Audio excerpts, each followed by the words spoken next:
Being in a cramped space you're sharing with a hot grill is enough to make some food cart owners close this week. The temperatures are just going to be too much for them to safely cook for the masses, they say. KGW's Nina Melhoff talked with a few who are closing or at least changing their hours anyway. Nina? Yeah, it is pretty brutal inside those food trucks. It's not even just food trucks. Some brick and mortar eateries are closing too starting Wednesday. They say this year has been crazy for Portland weather, forcing them to shut down for snow in the winter.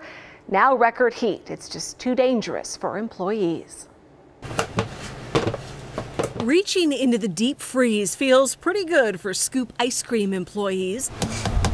It's the standing over the waffle iron that's not so fun. It's a metal box, so it's gonna get hot, and there's not a ton of space either, so you know, a little claustrophobia could set in. Owner Sean Sitton sells his handmade organic ice cream out of this truck at Northeast 42nd and Killingsworth.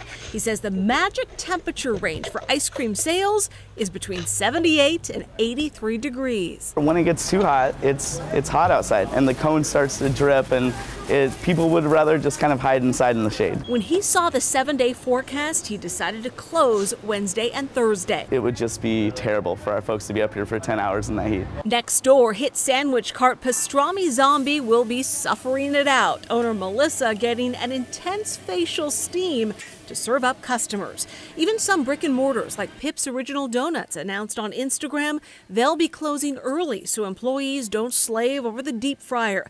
21st Century Pizza downtown posting they'll be closed too. Tight Tacos on Belmont is changing their hours this week. Hopefully that helps, like cooling it down from 6 to 11, and tacos are served best, you know? He has no AC and super hot grills and rotisseries. On an average summer day, his thermometer regularly reads 120 or 130.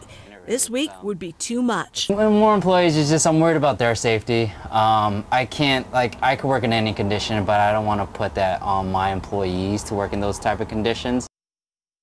So even some laundromats and dry cleaners get unbearably hot during these kinds of temperatures, and they close down. So check with businesses before you walk or drive anywhere just to make sure that they're open when you get there. Good idea. I can't imagine working in a dry cleaners in the heat. That just sounds like one of the hottest places ever. Besides roofing. Thank you, Nina.